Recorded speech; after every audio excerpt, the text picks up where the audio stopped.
Today, I'm gonna show you 3 ways to turn this simple 20-cent block of ramen noodles into a delicious dinner in less than 15 minutes. These recipes are designed to be made quickly, last minute, and mainly from pantry ingredients. Think of these as the workhorse dishes that get you through the week when you've got no time, no energy, and no real food in the house. First up is a quick and dirty pad thai that gets its Thai flavor the wrong way. To get started, I'll round up some Asian pantry ingredients and mix up the pad thai sauce. For that, into a bowl, I'll add 15-ish grams of fish sauce, then 5 grams of rice vinegar, and 10 grams of ketchup. That's right, I'm using ketchup in this pad thai because I'm bad. And it's because I assume that most people watching this video don't have tamarind paste in their pantry, which is the authentic Thai way to bring fruity, sour sweet to this dish. Next in goes about 15 grams of brown sugar and then a 5-gram scoop of peanut butter. Then I'll just stir that to combine and move on to some quick knife work. The first thing there is peanuts. I'll grab a handful of those and then run my knife through about 3 times to break them down. The next step is totally optional, but I'm gonna scoop the chopped peanuts into a fine mesh strainer to sift out the dusty stuff. When you have powdery little grains in the sauce, it can act like flour and thicken it too much, and the little bits can make the overall texture of the dish feel a little bit sandy. Now, the last little bit of prep is to chop the whites off of 2 to 3 scallions, then slice the scallion greens on a slight bias as thinly as I can. I like the greens over the whites because it still has that fresh oniony flavor, but not so much that that sulfury oniony thing takes over the entire dish. Next, I'll grab some kind of high-sided non-stick cooking vessel and drop it on the stove over medium-high heat. I prefer a wok for this for reasons you'll see in a second, but if you don't have one of these, a high-sided non-stick saucepan would also work. Okay, into a hot wok goes a little squiggle of oil, then I'll add in 1 egg that I've lightly scrambled. I find that combining the fat from the yolk with the protein from the white before I cook this really helps prevent sticking.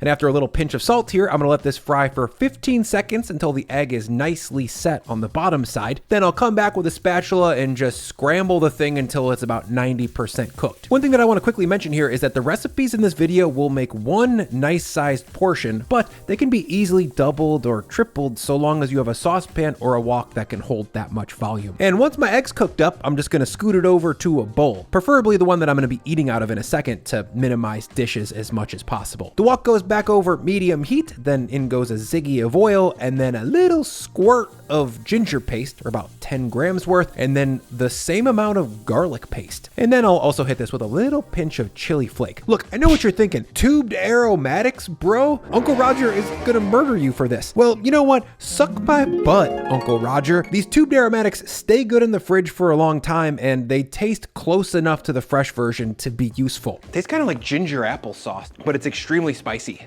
or like hot on the tongue. It's good though. Of course, there's no rule violation for using the fresh versions if you have those on hand. I just wanted to highlight these because I think they're an underutilized pantry ingredient that do have a place in the home kitchen, especially when you're trying to get a 15-minute ramen dinner on the table. Once I've got the pastes squirted into my hot oil, I'm gonna give them a quick saute for about 30 seconds. Keep them moving constantly during this time though, because they have nearly infinite surface area, which means they will burn pretty fast. Once those are just starting to take on color and are smelling aromatic, I'll scoot in my ketchup sauce that I just mixed up a few seconds ago, and then I'll add in 350 grams of water, which is about 1.5 cups if volume feels easier here. Then I'll bring the liquids up to a boil real quick, and then I'll add in 1 block of ramen noodles without the powder packet, obviously. From here, I'll simmer that on the first side for 1 minute, or however long it takes to soften the bottom part of the noodles so that I can come back and flip them open like a book. Also, if you're cooking this in a saucepan, not a wok, this process will be exactly the same, but you'll probably need about 10 to 15% less water because the pot is more narrow, and so there won't be the same level of evaporation as in the wok. Okay, these noodles are softening enough now to come back and stir them so that I can separate and get them all differentiated. Then I'm gonna keep cooking for about 3 more minutes or until the noodles are mostly tender and the sauce has been reduced into a bubbly glaze. To finish, I'll move my scrambled egg back into the wok, then a generous pinch of sliced scallions and a big grip of chopped peanuts. From here, I'll just stir to get those combined with the noodles. The final texture should be saucy, thick, and a little bit sticky like this. But if your sauce is still looking a little bit loose, don't worry, you can either cook it for another minute or allow the ramen to soak everything up. These noodles are really thirsty. Once cooked, I'll move the pad thai back into my egg bowl, then top it with chopped peanuts and a whole bunch of fresh scallions. And that's honestly,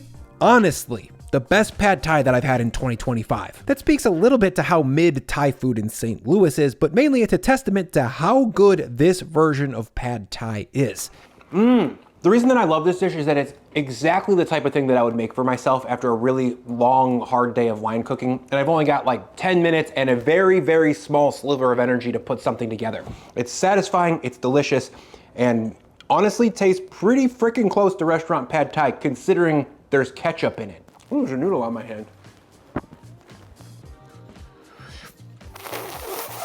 Up next is a dish that I've been refining late at night when drunk for many years. It's a mashup of cacio pepe, olio e alio, and puttanesca. I call it anchovy pasta. To make it, I'll take 5 to 6 large garlics and slice them about 1/8 of an inch thick. If you're really out of groceries and have no fresh garlic in the house, but you still got some of that tubed garlic that we used in the pad thai, go ahead and use it. There's no rules here. It'll be fine. In total, we'll need about 15 grams. Next, I'll take a half of a red onion and chop that down into a very small dice. If you've got a couple of large shallots on hand instead of red onion, that would also be a great sub. In total, I want about 30 grams here. For the last little bit of knife work, I'm going to take 5 to 6 fillets of anchovy and chop them roughly 3 or 4 times. These are going to melt into the sauce as we cook, so we don't really need any more knife work than this. And also, if you don't like anchovies or if you don't have them, you could sub in some rinsed chopped capers. Now to cook this dish, I'm going to grab my wok yet again and drop it on the stove over medium heat. While that gets hot, guess what? I'm going to thank Grunes for sponsoring this vid. Grunes, if you haven't heard of them, are a convenient, comprehensive multivitamin, greens gummy, and prebiotic packed into 8 very delicious gummy bears. Gummies because research shows that they're more absorbable than tablets, and 8 of them because you can't fit the amount of nutrients that Grunes does into just one gummy. Or I guess you could, but that'd be a big ass gummy bear, bro. For me, Grunes has made getting daily vitamins and minerals tasty and convenient. Taking them actually feels like a little snacky treat that I get to have in the middle of each day. Each snack pack also has over 60 whole food ingredients, so I can feel a little bit better about my nutritional intake after eating ramen all week. To bring in some data and technical stuff, Grunes ingredients are backed by clinical studies that show an increase in optimal gut bacteria, reduction in the risk of mild cognitive impairment, and reduction in immunity damaging free radicals. Right now, you can get up to 52% off your order of Grunes gummies with my link down in the description. I love their original flavor, but they also have a limited time raspberry lemonade flavor that is gas. Again, click the link in my description for 52% off. That's a very specific number of percent. Once my wok is fired up, I'll add in a long drizzle of olive oil, or about 1/4 cup's worth or 30 grams. Then I'll add in 100 grams or a rough cup of panko breadcrumbs and fry for about 3 minutes, stirring constantly so that they brown evenly. Again, if you're wokless and planning on using a saucepan for this,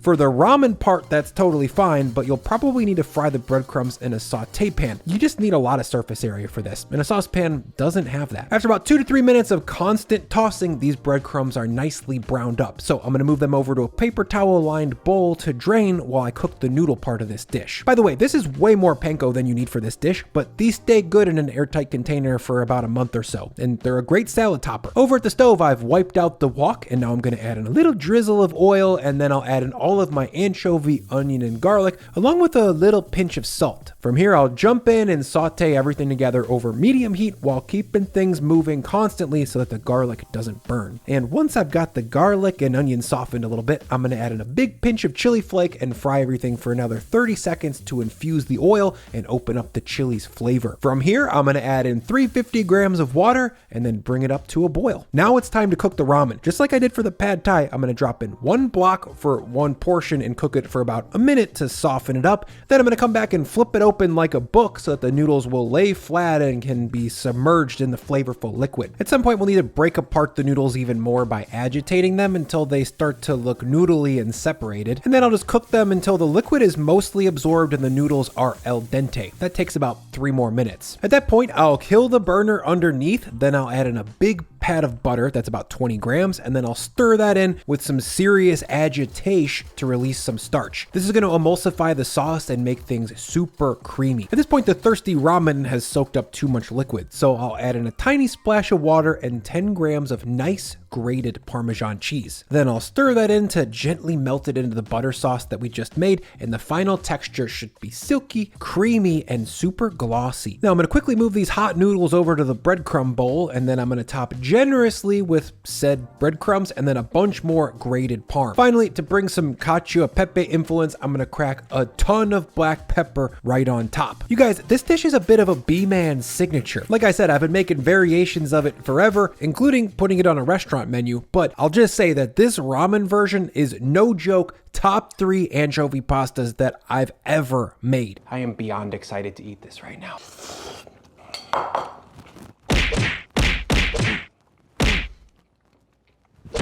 This dish tastes really, really good. And if you're one of those people who doesn't really like anchovies, I get it. Maybe they're not for everybody, but please set that bias aside and give this dish a try because it doesn't taste fishy at all. The anchovies just give it a wonderful warmth and umami flavor that just tastes good. Combine that with Parmesan cheese, garlic, and onions, and it's just a really good tasting pasta dish. By the way, ramen noodles, S-tier pasta. Almost better than semolina pasta. I'm not joking. It's really, really good. The last ramen recipe is a variation of a dish that I showed you guys in my South Korea food tour video. In Korea, it's called bibimbap, but here we'll just call it spicy chilled Korean noodles. It's so fire, like visually and flavorally. It's pretty spicy. To make it, I'll grab a little sauce pot of water and drop it over high heat. Then once that's UTAB, I'll add in 1 package of ramen and boil it for like 4 to 5 minutes. Also, this recipe will work with 100 grams of basically any noodles that you've got. So if you don't have ramen, but you do have somen or even thin spaghetti, cook those until tender and sub in for the ramen. Once tender, I'll move the cooked ramen over to the sink and drain off the boiling water. Then I'm gonna immediately hit the noodles with cold water to stop the cooking and make them chilly enough to be enjoyable. This dish just isn't good with hot noodles. Next, I'll move the noodles over to a bowl lined with a paper towel. Then I'll dab off any excess water that might dilute the sauce and make the noodles eat a little bit soggy. For me, the final noodles should have a almost matte sheen to them. Now I'll set the dried off chilled noodles aside, then grab a medium bowl to mix up the sauce. First in is 20 grams of gochujang, then 15 grams of soy sauce, a little bit of sesame oil or about 5 grams worth, then 5 grams of rice vinegar, a 3-second squeeze of honey or about 10 grams worth, then 10 grams or about 2 tablespoons of kimchi juice. Then I'll grab some paprika or gochugaru powder and add in 5 grams. Then I'll just stir that to combine and set it aside. The next step is to snatch some of that kimchi out the jar and then slice it really thinly. I'll even go as far to call it a julienne. I basically want it to fully integrate with the noodles, so I'm cutting it to about as wide as a noodle. Once I've got about 50 grams of this stuff chopped up, I'll move it over to the bowl with the bibimbap sauce. Then I'm gonna plop in all of my cooked ramen and stir to get the noodles combined with the sauce and the kimchi. Oh bro, that looks so dope.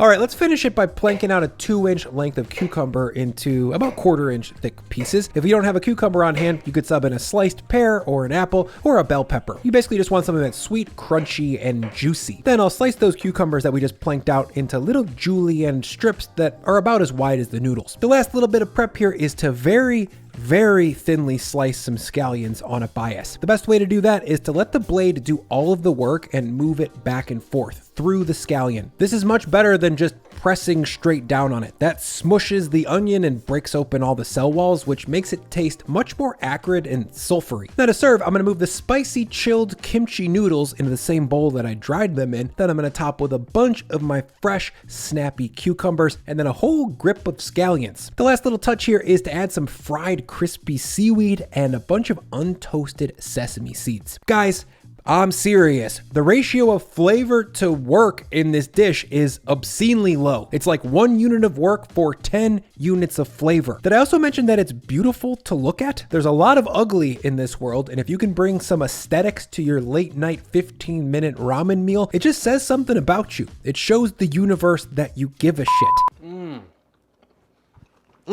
Kind of like a mall food court version of the bibimbap that I had in Korea. That's not a dig on this dish either. It's just a slightly more simplified, less refined version of what I had when I was over there. It's got juicy cucumbers, it's spicy, it's sweet, the noodles are bouncy and chilled, and it's got this nice, warm, toasted sesame flavor that runs through the whole dish like a lot of other Korean food. That kimchi's got a little bit of funk to it too, which I like. It's been in the fridge for a minute. It's got a little bit of